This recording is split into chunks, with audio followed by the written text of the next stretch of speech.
When was a Roman Catholic Church made? In order to understand its birth, first we need to follow the process on how the early church in Rome, which had been persecuted, obtained recognition from the Roman Empire. The church in Rome kept the undefiled truth of the early church in its initial stage, but later accepted various gods of Rome and religious customs when it became acknowledged as a Roman religion. And this gave birth to the Roman Catholic Church that has the characteristics of Roman polytheism. The Apostle Paul preached the gospel of Christ to Palestine, Asia Minor, Greece, and finally in Rome.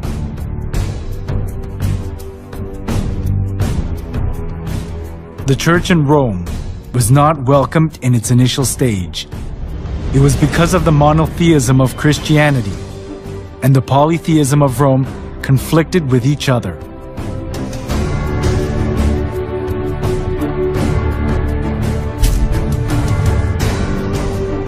The Romans believed that everything, humans, places, and goods, was inhabited by divinity. As they accepted folk beliefs of the people they conquered, far more various gods and religions prospered in Rome.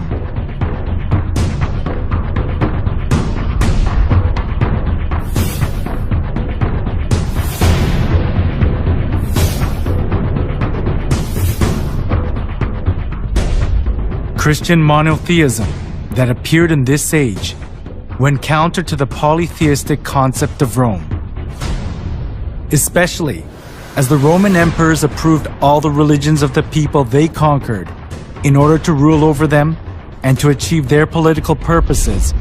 This came into conflict with Christianity, so the Roman emperors persecuted the Christians. The early church was oppressed by many emperors, but there was a turning point during the reign of Emperor Constantine in the 3rd century.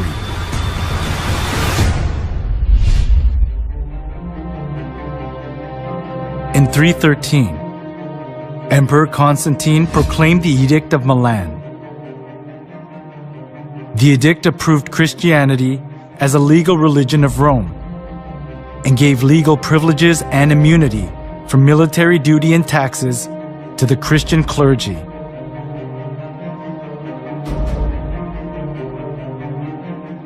There was the political goal of Constantine underlying such kinds of preferential treatment.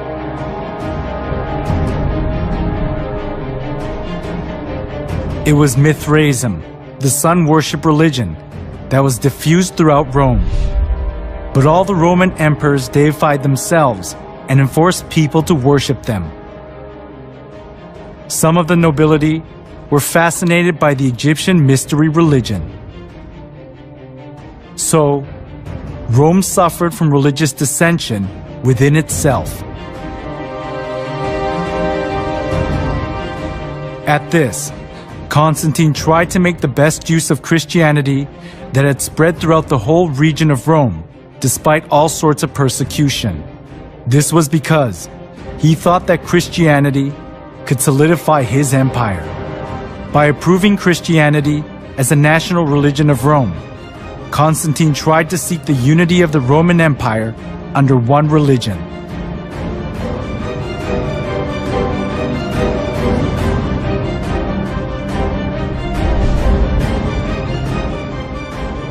Thanks to Constantine's pro-Christian policies, many believers of the polytheistic religions of Rome streamed into the Christian church. This tightened Constantine's political grip, and Christianity positioned itself as the religion of Rome, expunging persecution and contempt it had received so far. However, the indiscreet conversion they did without having any kind of understanding or faith, rather produced an adverse effect: the influx of pagan customs into the church.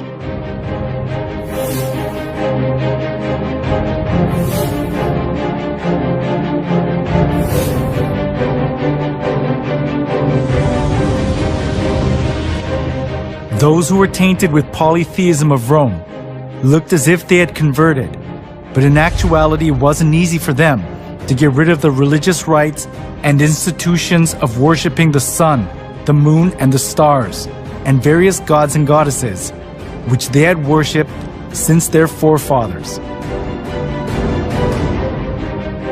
The church in Rome sought for solutions to disburden the pagans when they converted to Christianity. It was to bring in things similar to the gods that the pagans had believed into the church. They thought they would increase the number of pagan converts by doing that.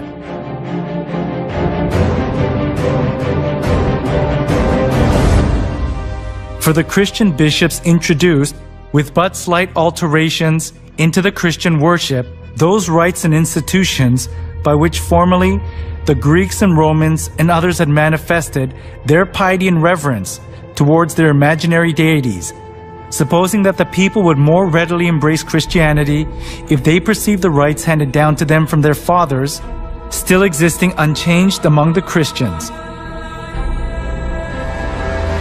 The church in Rome that had been persecuted and despised wanted to put their roots down in Rome as an approved religion, even if they had to be mixed up with Roman polytheism. It was because they wanted to keep their faith in comfort, being freed from the extreme pain of persecution.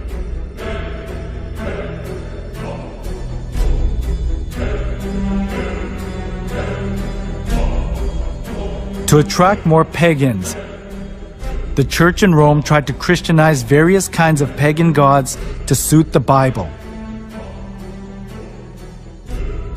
One of the most representative things among them was accepting pagan customs of the sun god worship tradition. The church in Rome identified Jesus with the sun god.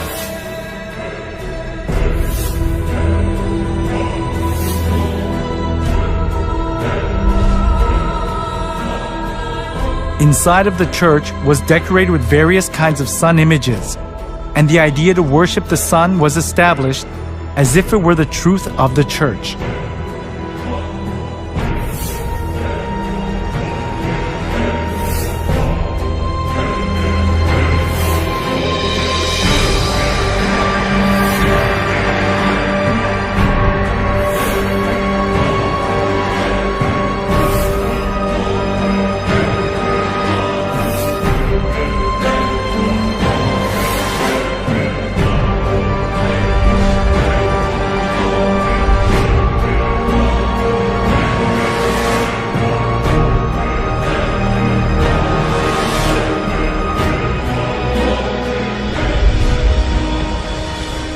All judges, city people, and craftsmen shall rest on the venerable day of the sun.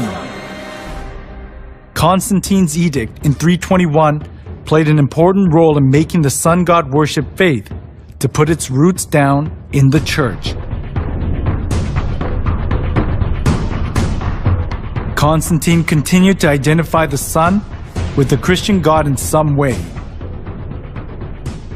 When in 321, Constantine made the first day of the week a holiday, he called it the Venerable Day of the Sun, Sunday. The Christian church took over many pagan ideas and images. From sun worship, for example, came the celebration of Christ's birth on the 25th of December, the birthday of the sun. As the sun god worship mingled in with Christianity, the church in Rome was deprived of its purity of the early church and changed its appearance to the Roman Catholic Church.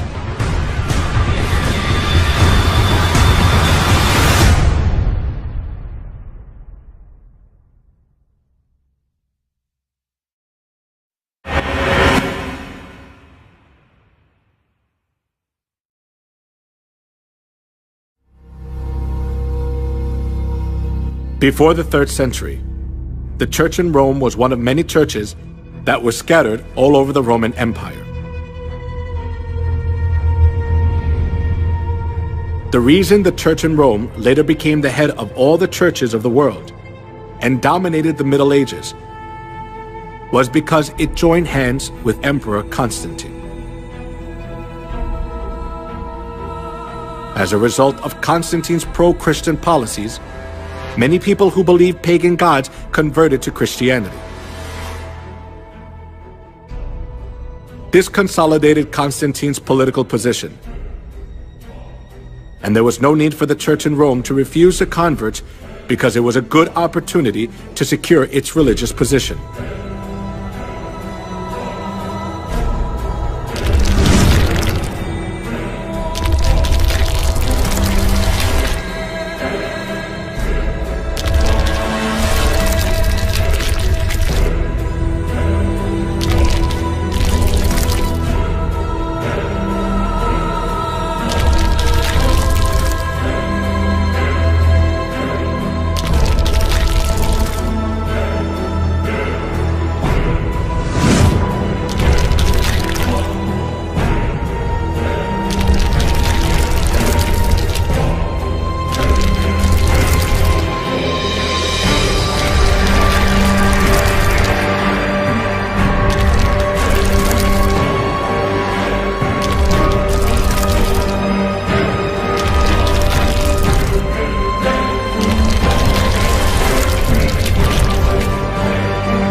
After the church in Rome accepted pagan idolatry and doctrines, it was quickly secularized. During the Middle Ages, it was even hard to tell the difference between the church and the secular world. The Catholic Pope enthroned kings, and kings protected the Catholic Church. Opposing the Catholic Church itself was rebelling against one's own country.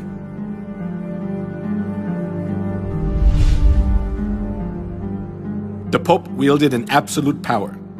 We can see just how powerful he was through one incident, the humiliation at Canossa. That happened during the time of Pope Gregory VII. Pope Gregory VII claimed that the Pope could not be judged by anyone on earth, and he could dethrone emperors and kings, and excommunicated Henry IV, the Emperor of the Holy Roman Empire, in the course of the investiture controversy.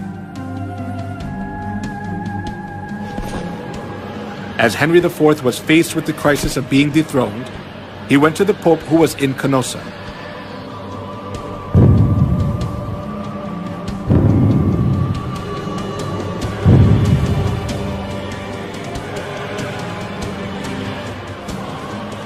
Barefoot, he knelt for 3 days in the snow, outside the castle of the Pope, and begged for his forgiveness.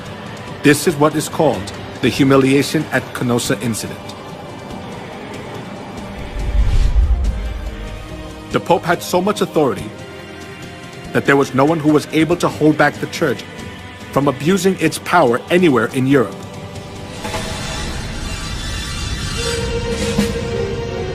Not only that, the popes committed numerous crimes such as murder, blasphemy, simony, and adultery to hold on to their seat of power.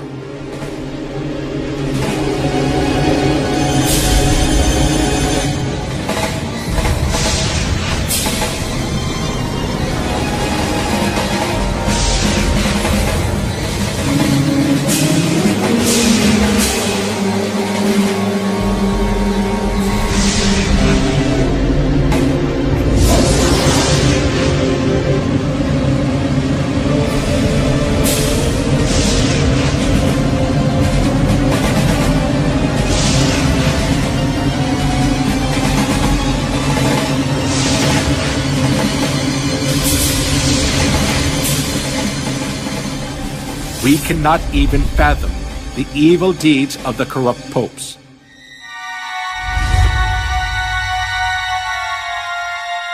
Among them, Pope Leo X enjoyed works of art and collected masterpieces. He invited artists like Michelangelo, Leonardo da Vinci, and Raphael to the Vatican and richly ornamented the church.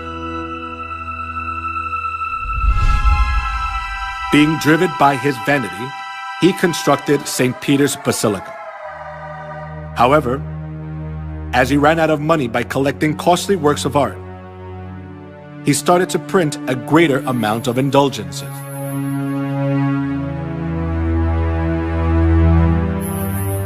An indulgence is a certificate giving the forgiveness of sins. The Catholic priest propagated that people were guaranteed to enter the kingdom of heaven safer when they gave more money. Come, see for yourself. This is not just a simple indulgence. Even though you don't do confession, all your sins will be forgiven. Even the sins of your relatives in purgatory will vanish. Will you just leave your mother to suffer in the fire? Come here, everyone. Come. When you drop the coins in the box and it makes a clinking sound, then the souls will arise from the fiery purgatory.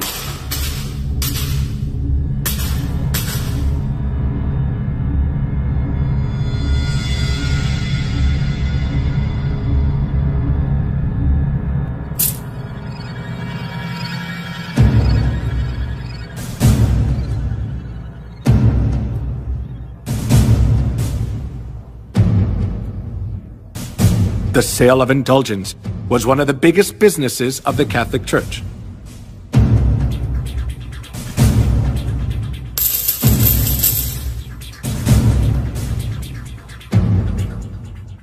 Since indulgences was a good solution for those who were seized by the fear of hell, numerous people gathered to buy the kingdom of heaven.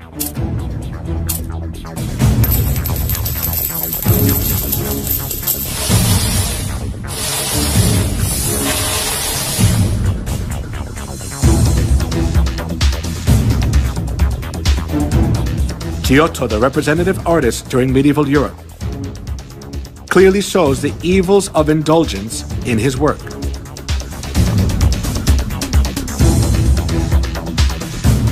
The Last Judgment. In the painting, Jesus, the judge, is in the middle and the apostles are on both sides. Heaven is shown on the right and hell is shown on the left. One thing that is worthy of notice here is the scene where souls are weighed. A man who is on his knees presents a model of the chapel to three women. The name of the man is Enrico Scorveni. He was a notorious loan shark of that time. Because loan sharking was a big sin, he could never dream of entering the kingdom of heaven. However, even though Enrico was a loan shark, he bought indulgences and paid for his sins, and proudly purchased the ticket for the kingdom of heaven.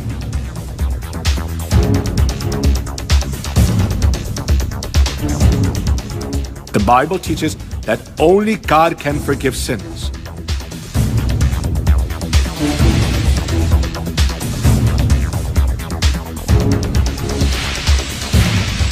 However, the Catholic Church insists that the Pope too has the authority to forgive sins.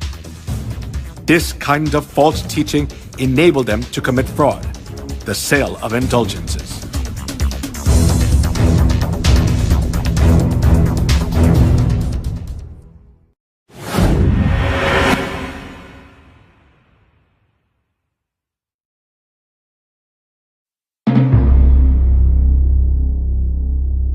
The Inquisition, run by the Catholic Church, is evidence that shows how corrupt and cruel the Catholic Church is. The Inquisition, which was established for religious trials, became a transnational institution of the Catholic Church. It was devised to condemn heretics designated by the Catholic Church. Heretics defined by the Catholic Church were the Christians who opposed the false insistence and doctrines of the Pope and wanted to live by the Bible. to rule over the world as they want. The popes tried to get rid of the Bible and restricted people from reading it.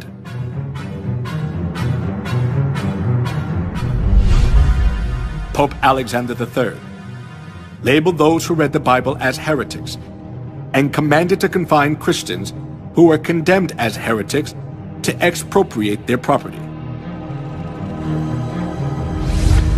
Pope Innocent III instituted the Inquisition and launched crusades to combat heresy. Numerous Christians were killed and dispossessed of their properties.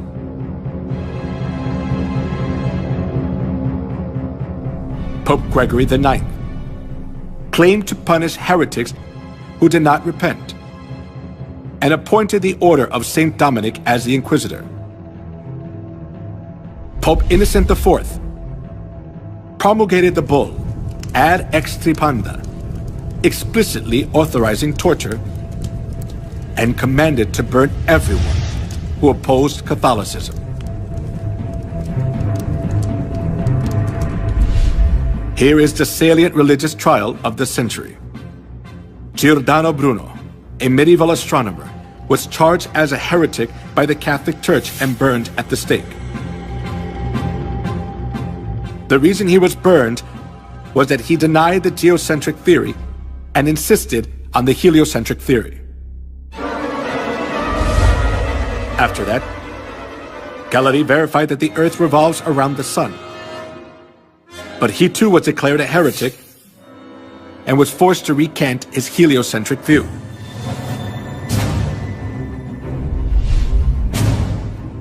Joan of Arc, Maid of Orleans, who saved France from a crisis, was burned at the stake as a witch by the Inquisition.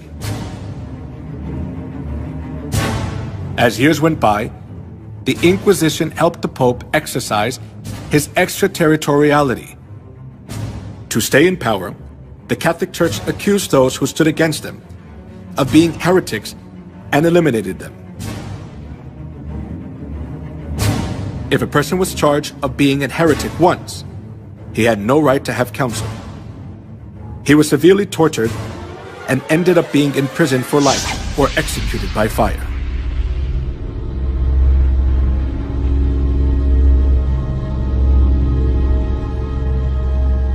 The Inquisition was the most infamous and devilish thing in human history. It was devised by the popes and used by them for 500 years to maintain their power. For its record, none of the subsequent lines of holy and infallible popes have ever apologized. He was given power to make war against the saints and to conquer them. Historians estimate that in the Middle Ages and early Reformation era, more than 50 million martyrs perished at the hands of the papacy. During the Dark Ages, 50 million innocent people were killed. In order to increase its wealth and power, the Catholic Church killed a great number of people. It is a distortion of history to call a murderer the apostle of peace. The Bible describes the crimes of the Catholic Church as below.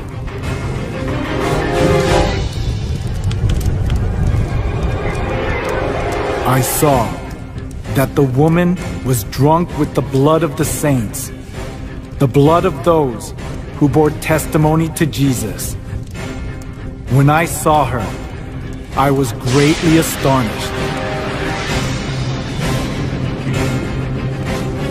He will speak against the Most High and oppress his saints and try to change the set times and the laws. The saints will be handed over to him for a time, times, and half a time. The Roman Catholic Church was Babylon the Great that ruthlessly killed innocent people who followed Jesus. The crimes of the Roman Catholic Church which are prophesied in the Bible, are clearly seen in history.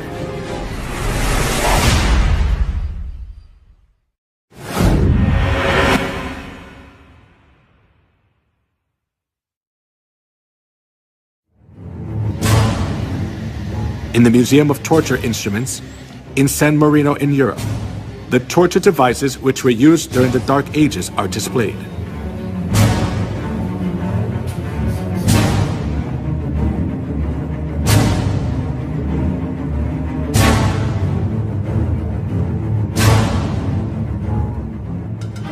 Iron Maiden.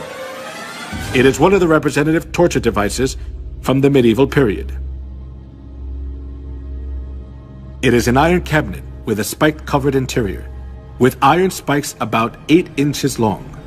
When a person is enclosed inside, the whole body is pierced with the pointed iron spikes and is fatally injured, and the person dies slowly from excessive bleeding.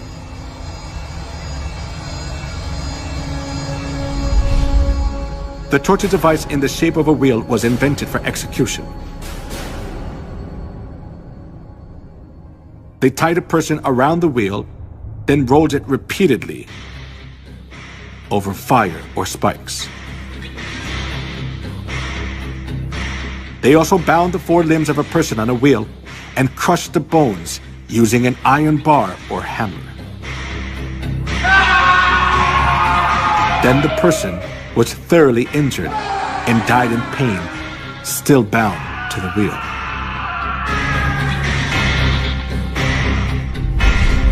The Inquisition invented cruel torture devices to give victims as much pain as possible.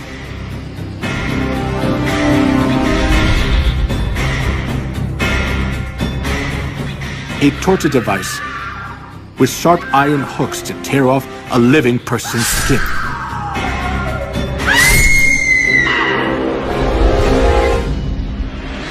A pyramid-shaped torture device with a sharp tip.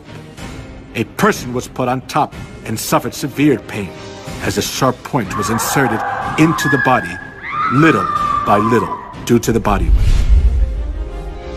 Most of the time, tortures were carried out by Catholic monks or priests. They pulled out nails using pliers, burned parts of the body with fire, and crushed fingers and toes with torture devices. A pulley was used to lift a victim's body up, and then drop them to make all the joints go out of place. A person was burned alive while their hands and feet were tied. A chair with spikes was used to tie a person down, and it made blood come out from every part of their body. If a victim denied the Catholic Church's teachings, despite the heart torture, they poured boiling lead in the mouth or ears, or gouged out their eyes, or flogged them until parts of their skin flew off.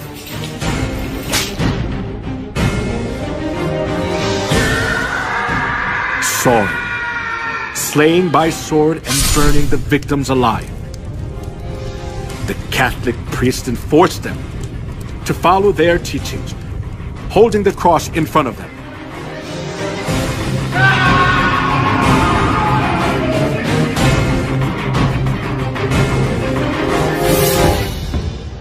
The persecution for anti-Catholics continued as a large-scale massacre. In 1209, 6,000 were slain to death at Berthiers. And 1211, 100,000 Christians were massacred at Lavore. Though the massacre at Merendal, 500 women were locked in a room and burned to death. In the massacre of Orange in 1562, the Italian army sent by Pope Pius IV was commanded to slay men, women, and children.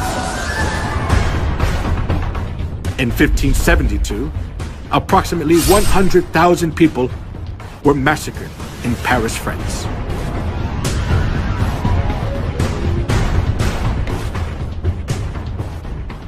He will speak against the Most High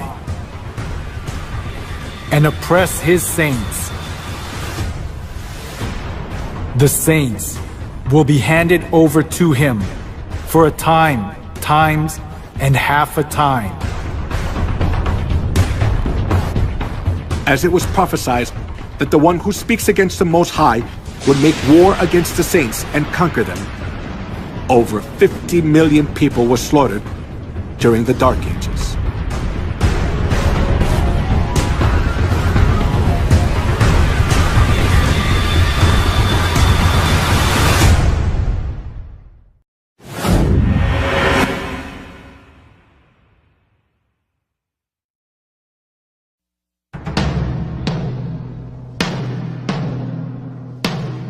The cruel massacre of the Catholic Church during the Dark Ages continued to the Holocaust, which killed 6 million Jews, the most tragic event in human history.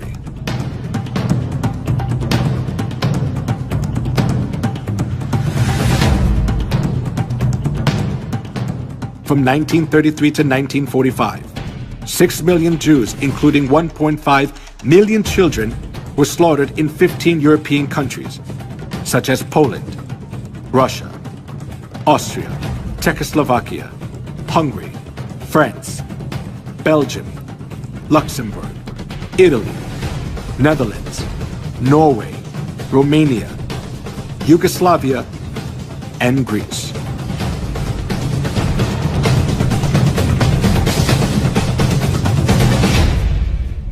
All property of the Jews was confiscated. Women were dragged naked in public.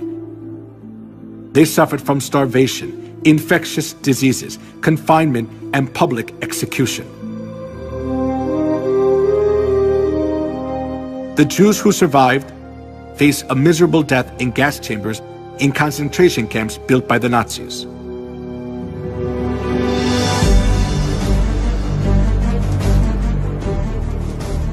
When the gates of the concentration camps for the Jews were opened as World War II ended, the world was shocked.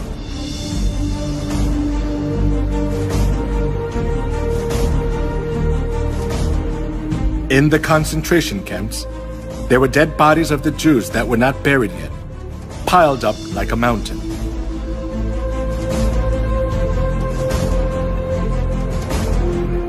While Hitler massacred 6 million Jews under the pretext of ethnic cleansing, the Catholic Church publicly advocated Hitler's genocide of the Jews, claiming it stood for anti-Semitism.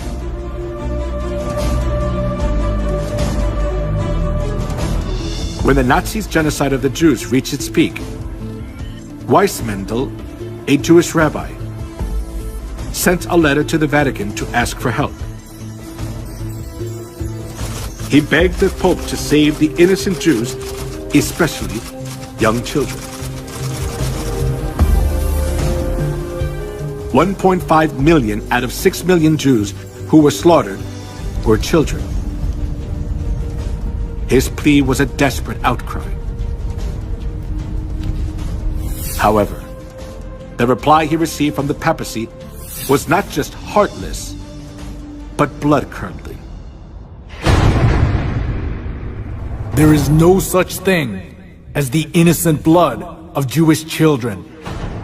All Jewish blood is guilty, and the Jews must die, because that is their punishment for that sin.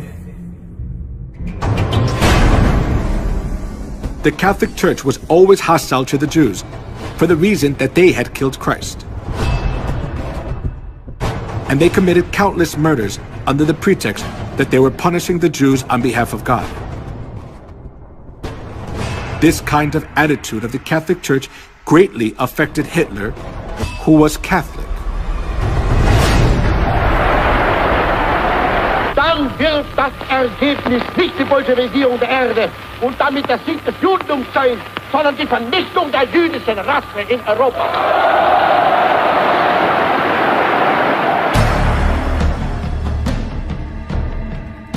Hitler was a fervent Catholic.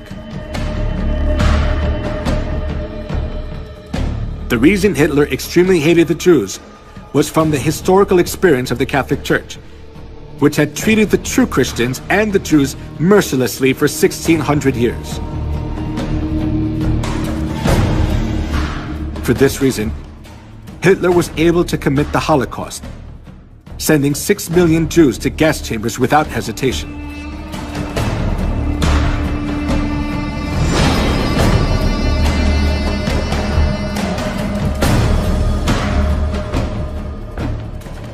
Before the massacre of the Jews began, the Catholic cardinals officiated in Mass for blessing the German Nazi guards. And the Catholic Church publicly advertised Hitler's genocide of the Jews.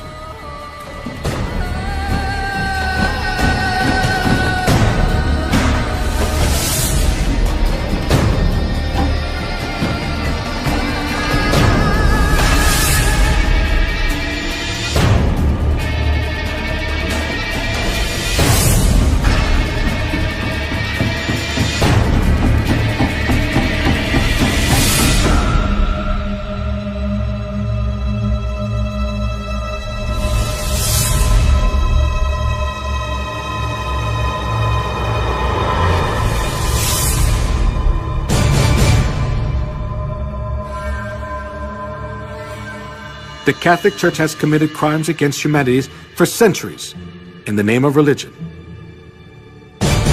They committed the crime of killing 50 million Christians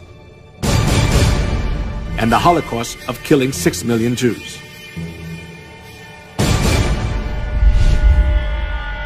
The traces of the massacre of the Jews still remain at the Auschwitz concentration camp in Poland. The pictures of the Jews and their belongings are displayed in the concentration camp, showing how the Jews were mistreated, cursed, and insulted.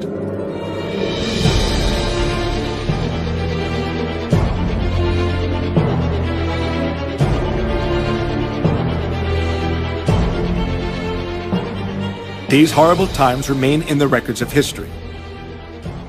But all the errors of the Catholic Church are disappearing from people's memories, little by little.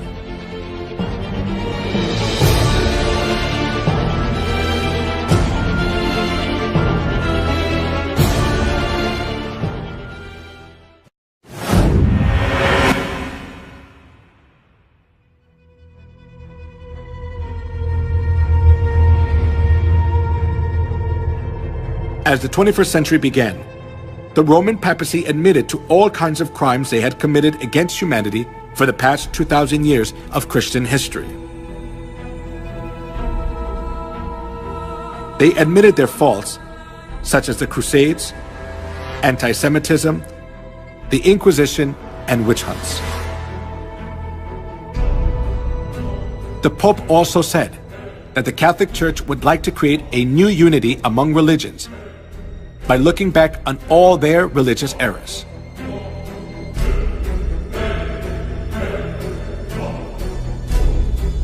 However, can all the errors of the Catholic Church be forgiven by just admitting to all the crimes they committed against humanity in the past?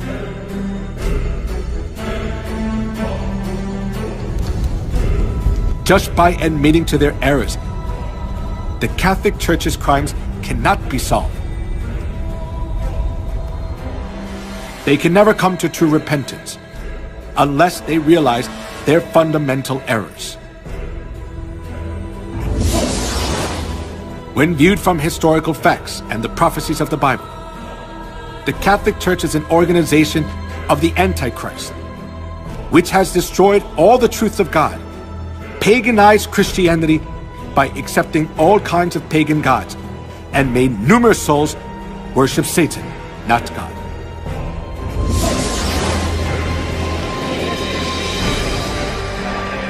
Not being content with their crime of killing cruelly whoever was against them for the past 2,000 years of Christian history, the Catholic Church is still committing a crime of driving countless souls to death. Therefore, admitting their crimes, which have already been revealed through history without having fundamental repentance, is only a crafty trick of the Catholic Church to pull the wool over people's eyes.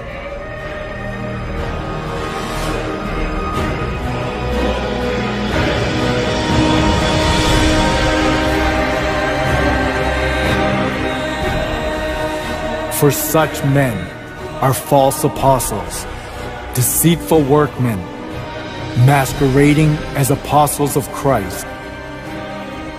And no wonder, for Satan himself masquerades as an angel of light. It is not surprising, then, if his servants masquerade as servants of righteousness. Their end will be what their actions deserve.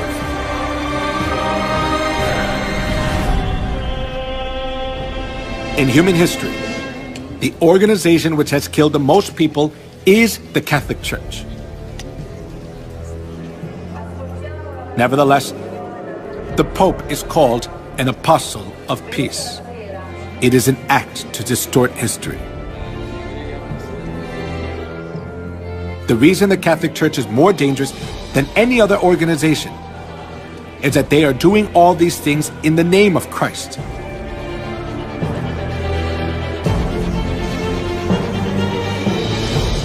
However, now the Catholic Church is revealing its detestable and hideous reality.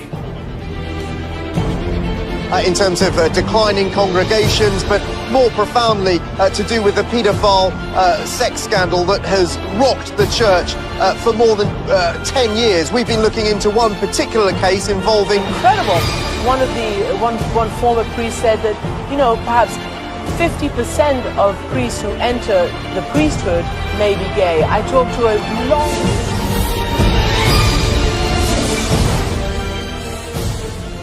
This is the living evidence which shows that Babylon the Great is falling apart, being judged by God's wrath as it has been prophesied in the Bible.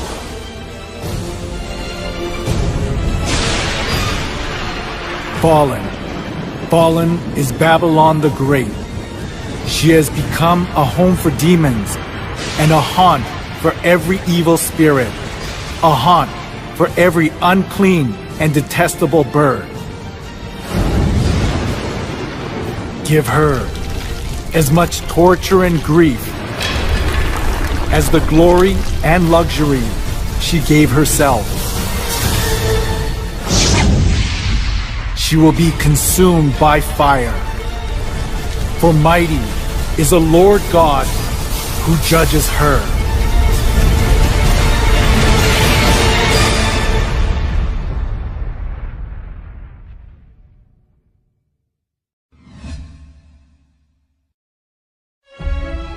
God revealed the identity of Babylon through the way she looks outwardly, outward characteristics of Babylon. The woman was dressed in purple and scarlet, and was glittering with gold, precious stones and pearls. She held a golden cup in her hand, filled with abominable things and the filth of her adulteries. This title was written on her forehead: Mystery Babylon the Great, the mother of prostitutes and of the abominations of the earth. In the Bible, women refers to the church, and among numerous churches in the world, the church that is dressed in purple is the Catholic Church. The color of the traditional priest robe of the Catholic Church is purple and scarlet.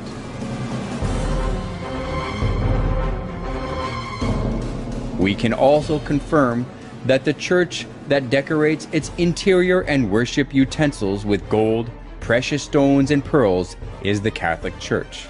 And in addition, it is only the Catholic Church that give Mass holding the golden cup, true to the words, "She held a golden cup in her hand."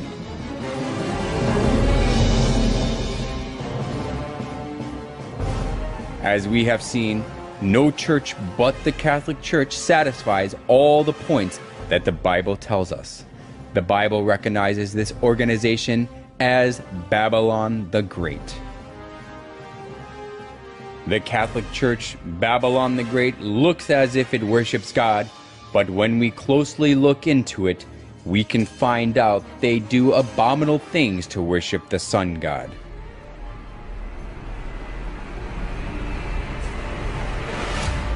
The Roman Catholic Church disguises itself as an angel of light, but it craftily introduced the customs of detestable idolatry and the sun worship of ancient Babylon. So the Bible recognizes it as Babylon the Great.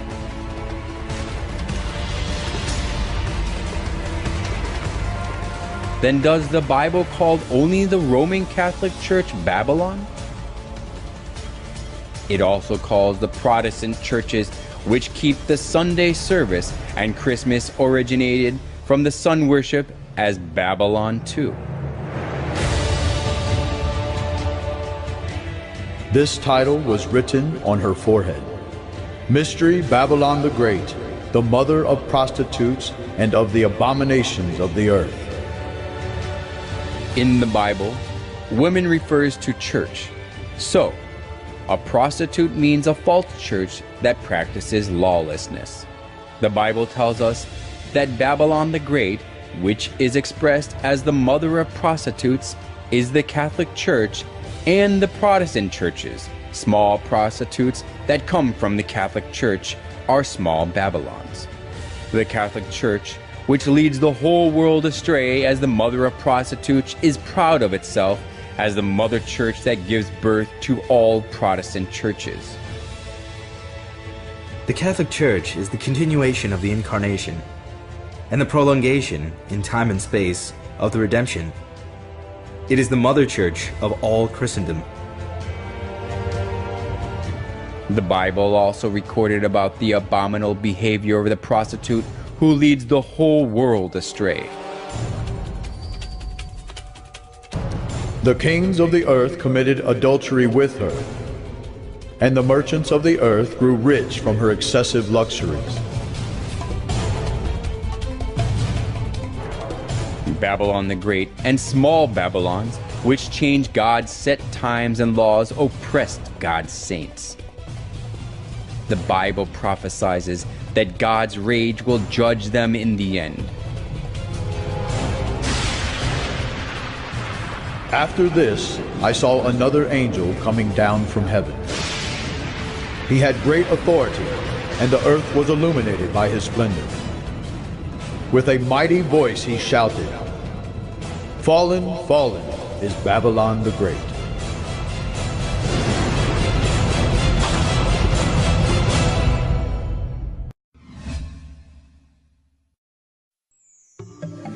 Piazza di Spagna, where the movie Roman Holiday was filmed, just below the Spanish Steps, which became famous where Audrey Hepburn ate ice cream, there is a boat-shaped fountain, and we can see that the water is running out of the sculpture of the sun.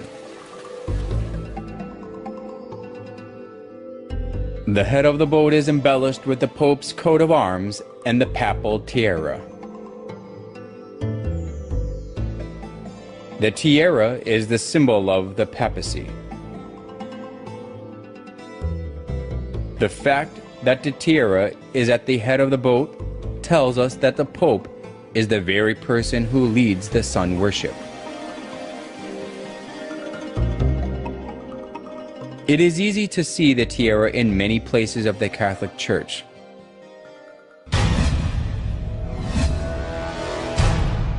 There is a secret hidden in the papal tiara. Through this we can also find the identity of the Roman Catholic. The triple tiara is the liturgical crown of the Pope, and it has the meaning that the Pope is God who reigns over three worlds, heaven, earth, and hell. This is also shown in the official title of the Pope. The official title of the Pope is the Vicarius Filii Dei in Latin, which means the Vicar of the Son of God. This title shows that the Pope is God himself. Some of the letters of the Latin have numerical values, so if we add up the numerical values of the letters Vicarius Filii Dei, it is 666. 666. What does that number 666 mean? The Bible records about the identity of 666. If anyone has insight, let him calculate the number of the beast, for it is man's number. His number is 666.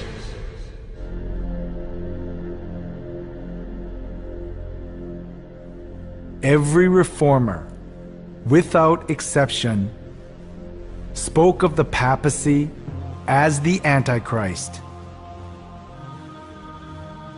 The 666 is a figurative number, telling us the identity of Satan who stands against God. The prophecy of the Bible and the religious reformers with one voice clarifies that 666 and the beast refer to the Pope or the papacy that stands against God. Through the title of the Pope and the respectful treatment he receives, we can confirm again that the papacy stands against God. The Catholic Church calls the Pope God of the Earth.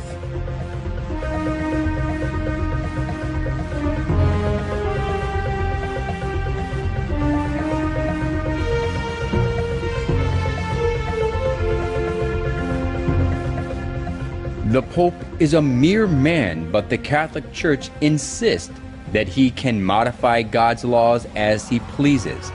And moreover, he is worshipped and served like God, and he enjoys all wealth, honor, and authority.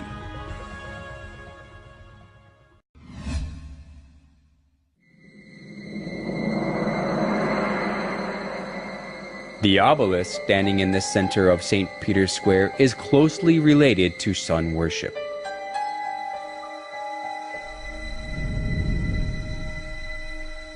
It was the custom of the ancient sun worship religions to make a pillar to worship the sun.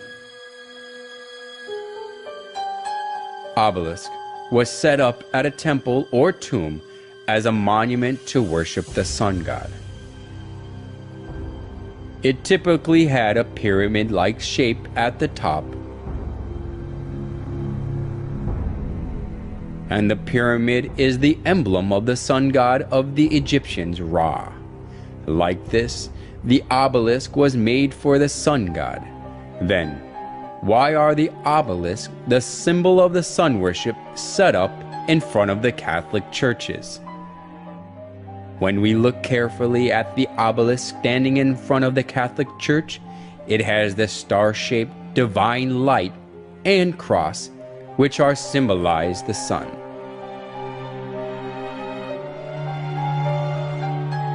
Just as the obelisk is the symbol of sun worship, the cross on top is also the symbol of sun worship, which originated from Babylon.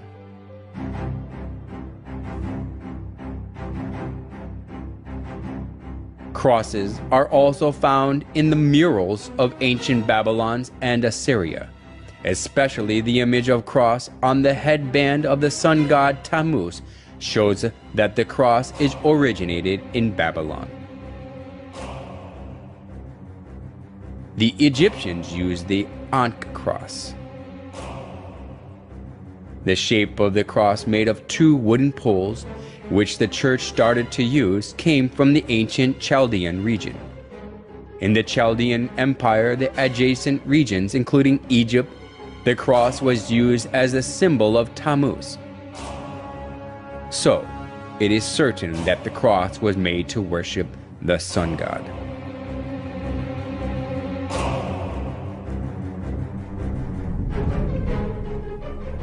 The Catholic Church set up obelisks in front of their churches and put the cross on top of them without exception. They put one more symbol on the sun on top of the solar pole obelisk. However, they made an excuse that they put the cross on top of the obelisk to show that they conquered the obelisk, which is the symbol of paganism. However, the obelisk standing in front of the church as a symbol is nothing but a vestige of idolatry, showing that they accepted the sun worship of pagans. The obelisk, the star shape of the divine light, and the cross are idols for the sun god of the pretense on belief in Jesus.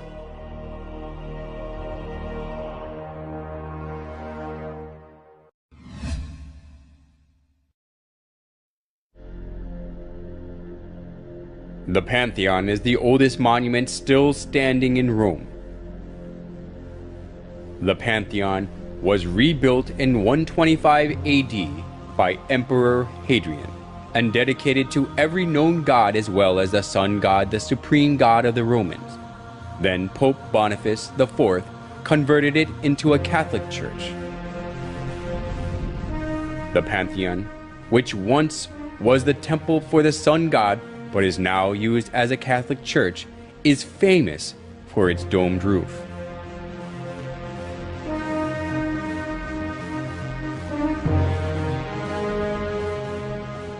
This domed roof is the figuration of the sky and the universe.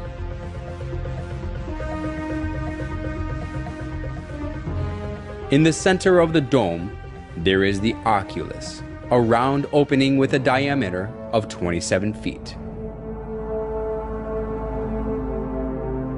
The sunlight from the oculus is reminiscent of the round sun in the sky.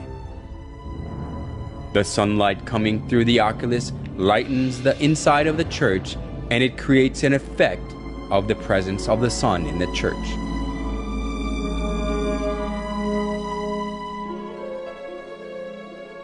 We can find the same round shape in St. Peter's Basilica as well. When we look up at the ceiling of St. Peter's Basilica, there is a circle like the sun at the center, and its shape looks like sunlight spreading from the circle. This kind of circular shape can be found not only in St. Peter's Basilica, but on the ceilings of most Catholic churches. Various forms of circle, which embody the sun, prove that the Catholic Church worships the sun.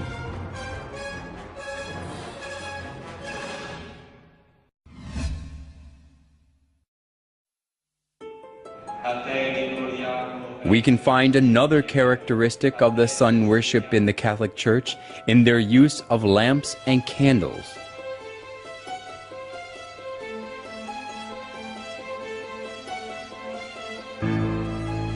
Even in the daytime, they light lamps and candles on the altar.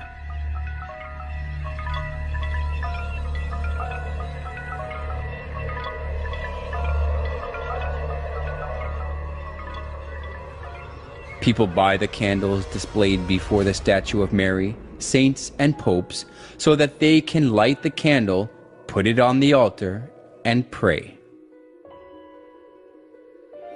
When starting the Mass or marching in procession after the Mass, the priest carrying the candle is always at the front.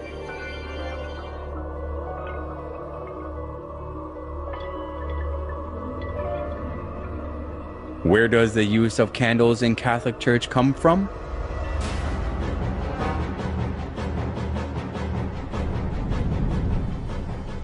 Historian Alexander Hislop says that the use of candles in the Catholic Church comes from pagan rites. The use of these lamps and tapers comes from the same source as all the rest of the papal superstition. For so, according to the established rites of Zoroaster, was the sun god worshipped. In the pagan processions also at Rome, the wax candles largely figured, accompanied by crowds of all sorts that were initiated in the same religion, all with flame bow or wax candles in their hands. In the Molucca Islands, wax tapers are used in the worship of Nito, or devil, whom these islanders adore. Catholic scholars also admit that the use of candles in the Catholic Church came from paganism. We need not shrink from admitting that candles, like incense and lustral water, were commonly employed in pagan worship and in the rites paid to the dead. We must not forget that most of these adjuncts to worship were not identified with any idolatrous cult in particular. They were common to almost all cults.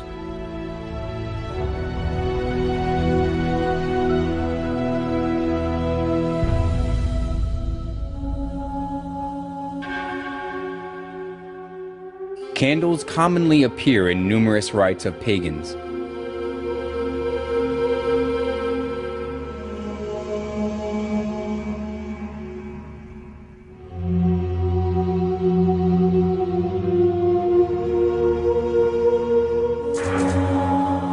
and it proves that the use of candles in the Catholic Church comes from sun worship.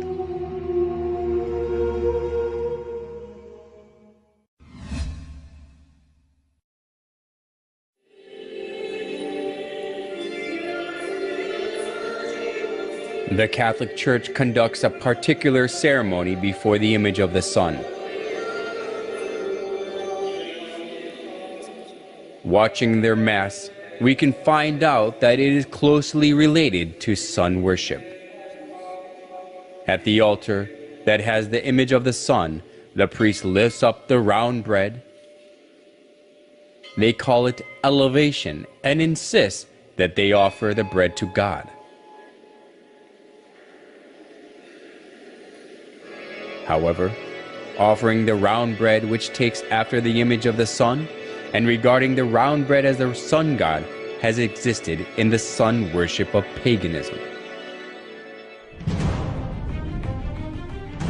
The pillar found in excavations of the Canaanite city of Hazar shows the ceremony of raising the sun disk with both hands in praise. The Egyptians also worshipped the sun, lifting the sun up with both their hands. Is it coincidence that the custom of the sun worship of the pagans and the liturgy of the Catholic Church are the same?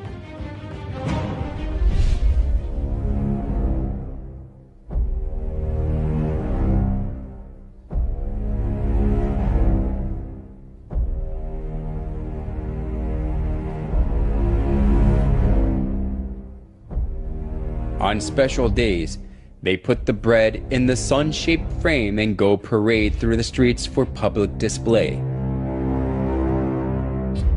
The believers all kneel down before the bread to show their respect and adoration.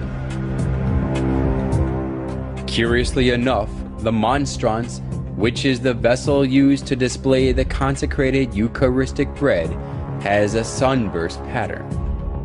On the altar where the priest offers the bread, there is also the shape of the sun.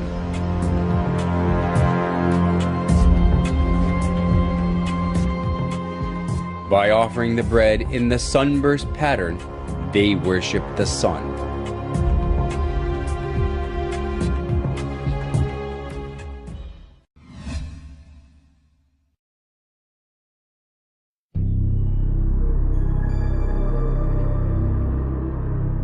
Around 2800 BC, there lived a hunter named Nimrod in Babylon, which was located between the Tigris and the Euphrates rivers. Whenever wild animals threatened the people, he protected them with his power.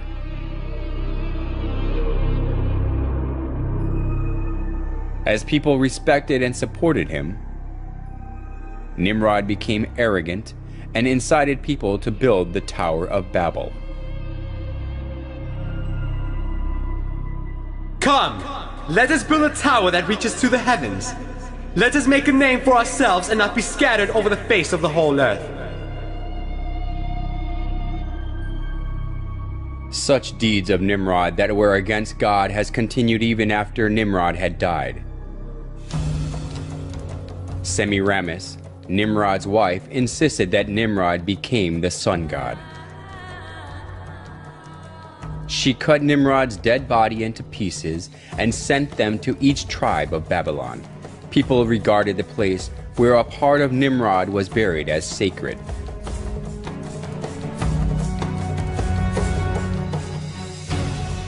She also claimed that Nimrod was reincarnated as her son.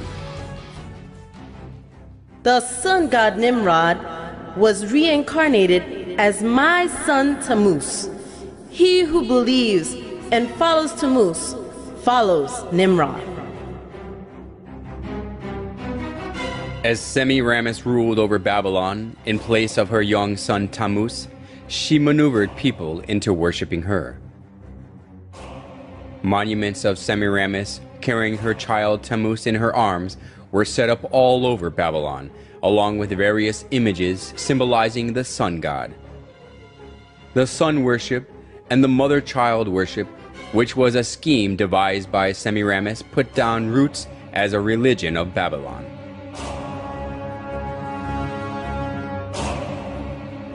idolatry stemmed from Babylon spread to many countries after the Tower of Babel collapsed? It is because when the Babylonians were scattered over the whole world, they brought the sun worship and the mother-child worship. The sun worship and the mother-child worship were assimilated into the cultures and religions of many countries, and they came to have various forms and names.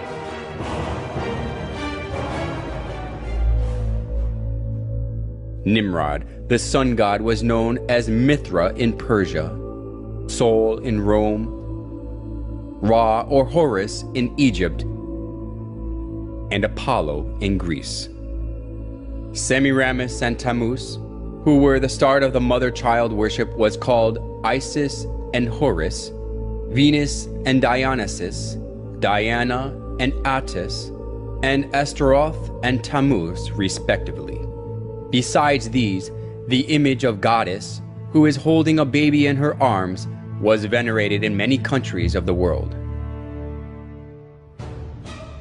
If so, was the mother-child worship the creature of an age, which was especially welcomed only in Babylon? Surprisingly, the mother-child worship of Babylon has been passed down through the thousands of years and still exists today. In Vatican of Rome, we can find the mother-child worship in its original state.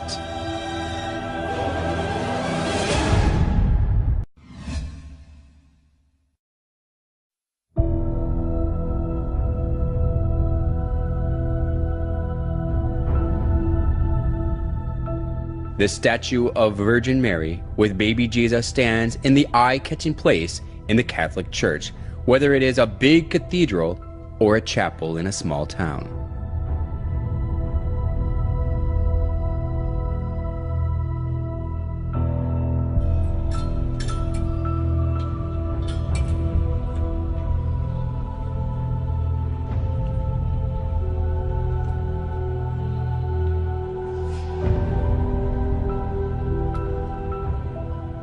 People show their respect before the picture or statue of Mary and pray.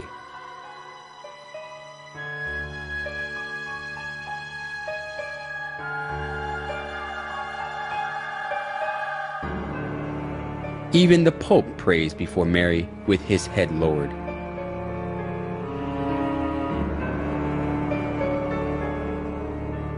Why do people praise and worship Mary, whom Jesus was born of?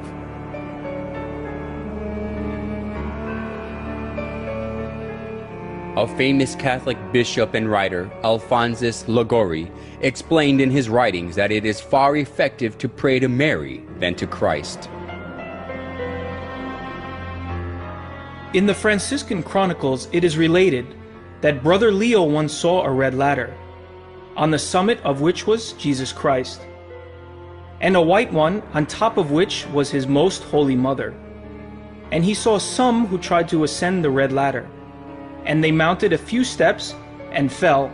They tried again and again fell. They were then advised to go and try the white ladder, and by that one they easily ascended. For our Blessed Lady stretched out her hand and helped them, so they got safely to heaven. The story, which was made by the exuberant imagination, sounded plausible.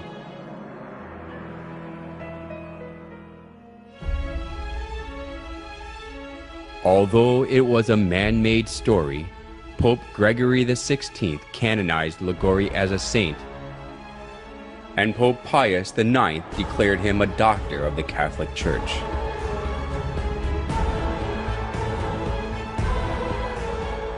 Now Catholics are taught that it is better to pray to Mary, who is merciful and understands us.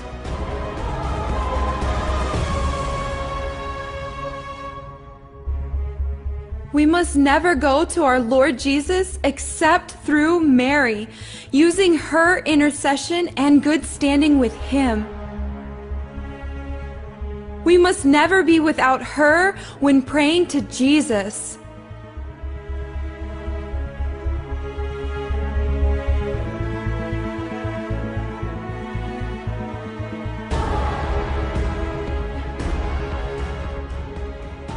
The plausible logic that Jesus cannot refuse Mary's request because she is his mother is shown well even through the image of Mary and baby Jesus.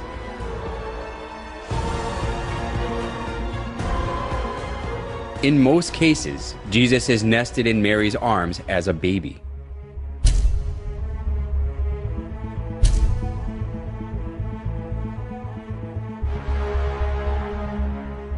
This downgrades Jesus to a little baby who is always dependent on Mary and lets people think that he can do nothing without Mary.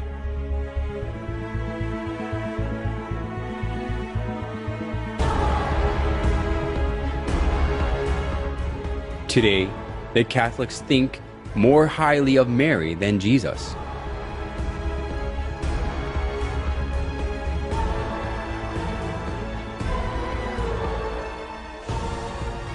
They call Mary the Mother of God, which implies that she is above God.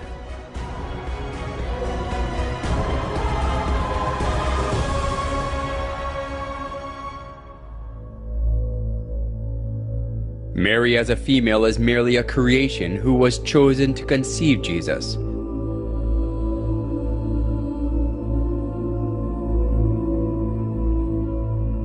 How ridiculous it is for a creation to be called the Mother of God because God used her womb to be born in the earth.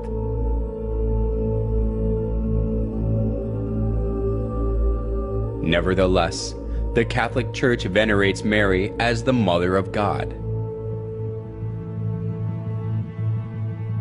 Mary worship of the Catholic Church reminds us of the mother-child worship of ancient Babylon. Just as Semiramis artfully spread the mother-child worship throughout Babylon when she ruled it over instead of her son Tammuz, the Catholic Church now makes people worship Mary, not God, by accepting the mother-child worship from Babylon.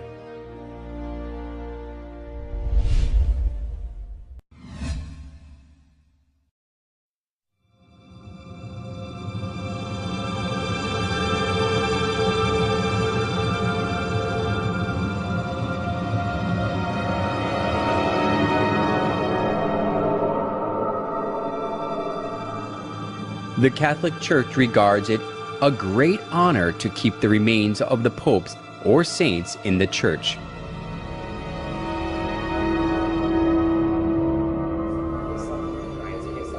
Since numerous worshippers pray before the remains of popes or saints, the church that possesses many articles and remains of those who were canonized as saints is highly valued.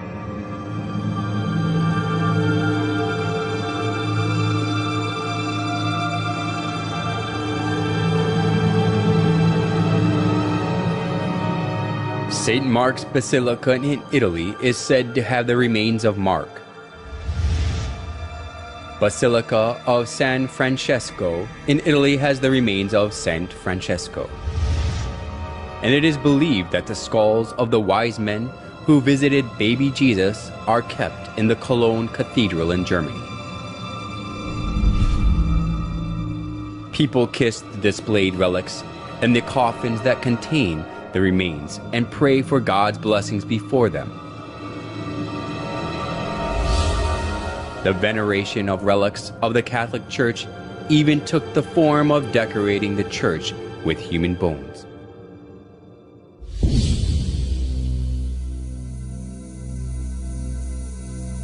The Church of Santa Maria della Concesione contains the skulls and the skeletons of monks.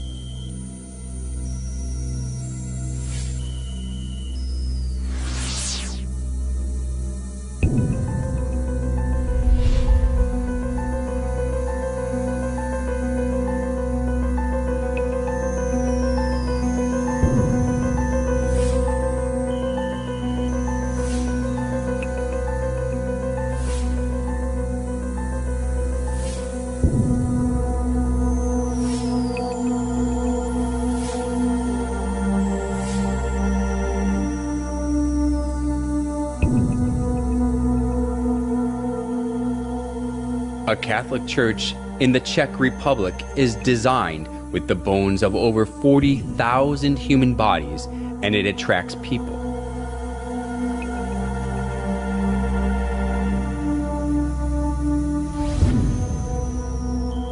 The crypt of the Church of St. Francis in Lima, Peru, retains the remains of tens of thousands of people.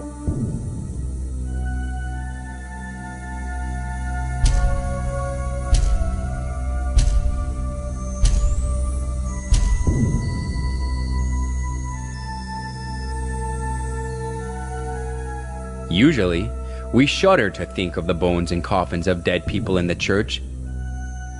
But why the Catholic Church sticks to this?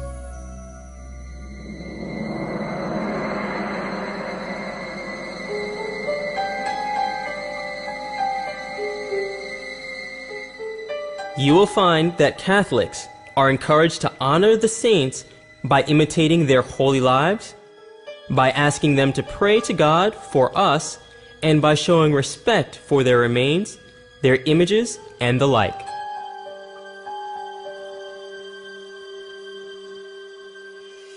Why do they say that God grants His blessing through the relics of the dead, especially of those who are called saints?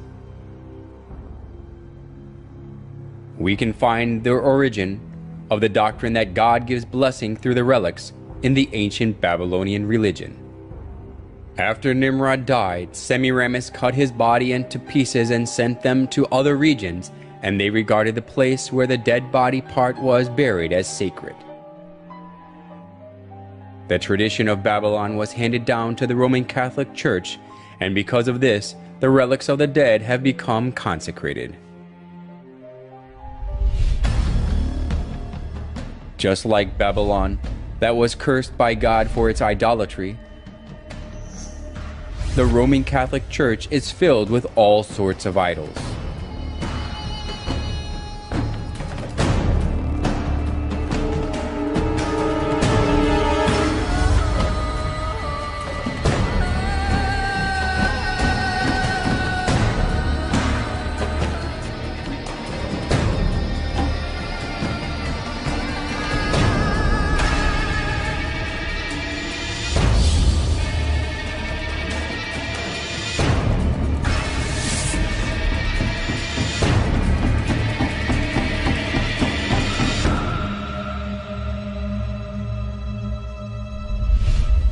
In the name of God, the Catholic Church lures many souls into worshiping idols, not God.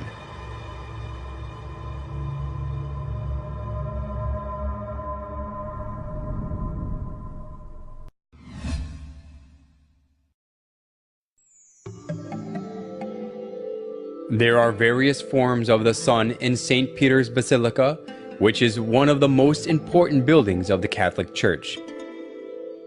The sun disk is around the head of the statue of Peter, and the image of the sun is inscribed above his head. Including the image of the sun glittering with gold in the center of the basilica, we can find various sizes of the sun image beneath the high altar and every spiral columns.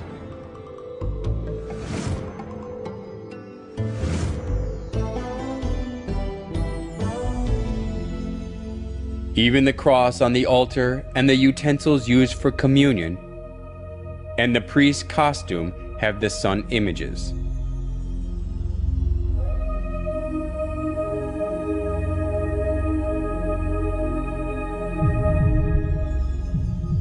In every place of the Catholic Church, we can find the sun images in various sizes and forms.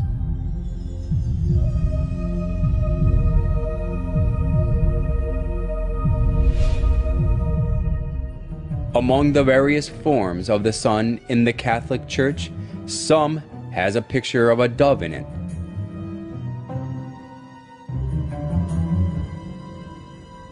What relationship is there between the shape of the bird and the sun worship? In the ancient religion of sun worship, the sun god used to be depicted as a bird. The sun god depicted as a bird was originated in Egypt and spread to Rome. The sun of Assyria was represented as a winged bird, and the Egyptian sun god Ra and Horus are in the shape of a bird. The famous Egyptian bird of fire, Phoenix, is also the archetype of sun worship. In Rome, too, people carried the bird, the symbol of the sun god, on the pole.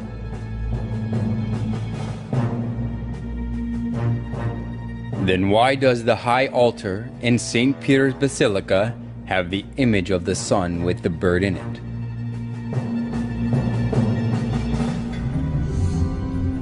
The Catholic Church insists that the bird in the solar image is the Holy Spirit. But this is a mere excuse.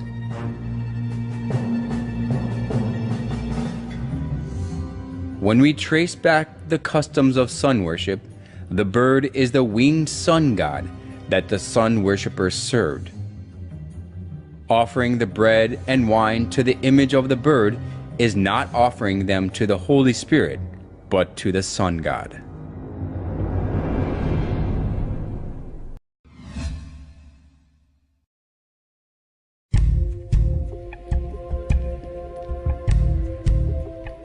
St. Peter's Basilica is located in the Vatican City.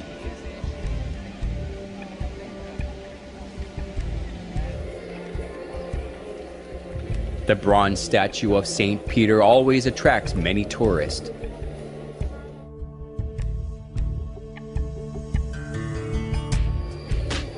People believe that their wishes are realized when they pray by touching the foot of Peter, so the feet of the statue have been worn away. The biggest reason more than 10 million people every year on average visit the Basilica is that they insist that Peter, who was one of the 12 apostles of Jesus, was buried directly below the high altar of the Basilica. These are totally unfounded rumors, but people pray for God's blessing before the altar with blind faith.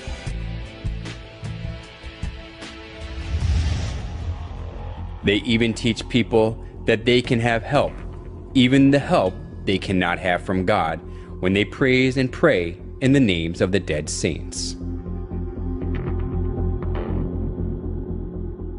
Our most mighty protector graciously assists us from heaven in our struggle with the powers of darkness. And just as you once saved the child Jesus from mortal danger, so now defend God's holy church from the snares of her enemies and from all adversity. Surprisingly enough, hydrolatry also has its origins in Babylon.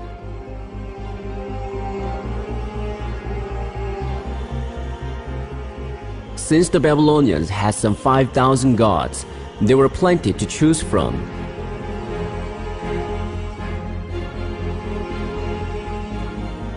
Every month and every day of the month was under the protection of a particular divinity.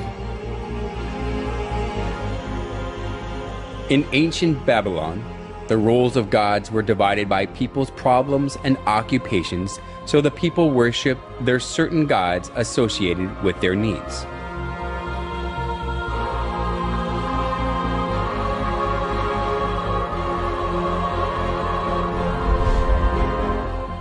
It has continued in the Catholic Church. The Catholics pray to the certain saints associated with their problems so that they can receive help. Just as we go to see different doctors according to the kinds of diseases, the Catholics go to different saints according to their needs. Just as they downgraded Jesus as a little child who depends on Mary through Mary worship, hagiolatry also deceived people to think that Jesus is weaker than the dead saints, so he cannot give them help.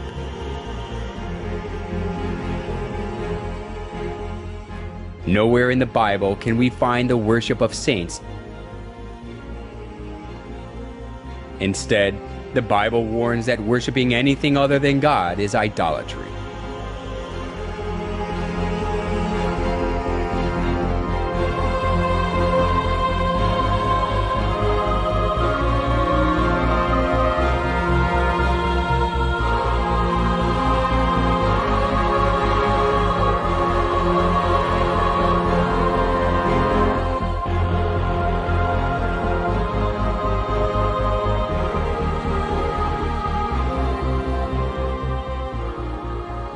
The Catholic Church even deleted the second commandment of the 10 Commandments so that they can worship the saints.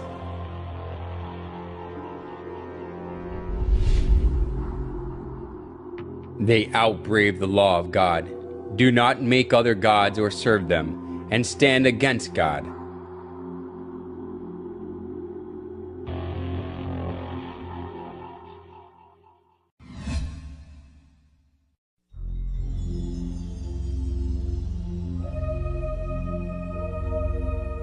In St. Peter's Square as well, the image of the sun is skillfully hidden. In a round circle of the square, there is a cross with an X through it. It looks exactly like the symbol of the Babylonian sun god Shamash. The Babylonians called the sun god Shamash, and his symbol is the cross with an X through it. So we can easily notice that St. Peter's Square is modeled on the symbol of the Babylonian sun god Shamash. It even has one more circle inside it, just like the symbol of Shamash. The Babylonian sun god Shamash also appears in the image of a wheel. The ancient sun worshippers believed that the sun god rides the chariot, and they regarded the wheel of the chariot as the sun. To our surprise, St. Peter's Square has the shape of a wheel. The obelisk in the middle of the square is an axle. The square itself is the wheel. We can notice that St. Peter's Square is also the figuration of the sun.